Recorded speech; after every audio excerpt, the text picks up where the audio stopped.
So the next force is probably the force that we're most commonly we experience probably the most often out of all the forces, and that's the force of gravity.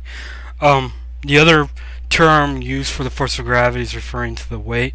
There's actually several equations for the force of gravity. There's two big equations. There's the one when we're referring to objects close to the surface of the Earth, and then there's another one. There's the Newton's universal gravitational law.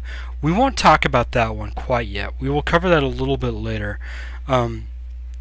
Trying to concentrate on classical equations, classical forces. When we talk about what I, for lack of a better term, what I will call the modern forces, it turns out all of our classical forces, and there are many of them, buoyancy, Bernoulli's, all sorts of stuff, can all be compressed down into these five types of forces. And one of those 5 types of forces is the force of gravity. So I'll talk about the universal gravitational equation when we talk about those modern, for lack of a better term, forces, and not the classical force of gravity. Now, when we're referring to the force of gravity, the equation for the force of gravity is equal to this. Now, if you need a refresher, well, first of all, well, God, what am I saying? If you need a refresher, this is referring to the mass of an object.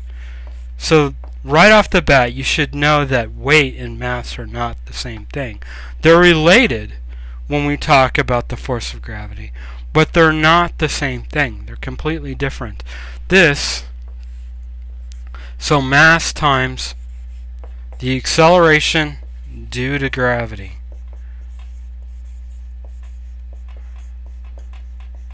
Okay? So this g is the acceleration due to gravity, what we call free fall.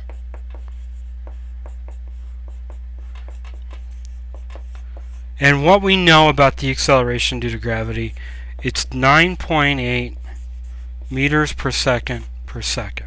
Okay? It's an acceleration. This is the acceleration due to gravity. Okay? G.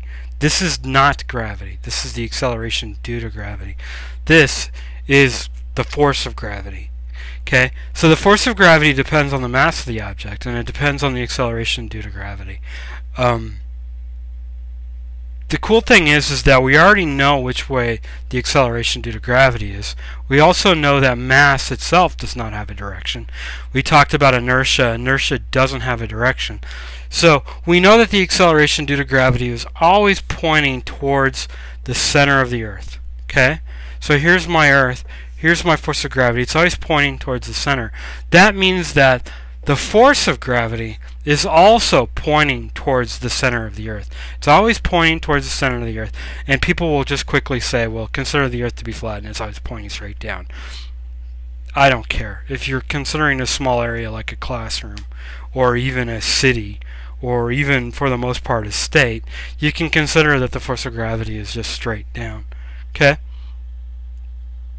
So, that's the force of gravity. It's equal to the mass or the inertia of an object times the acceleration due to gravity.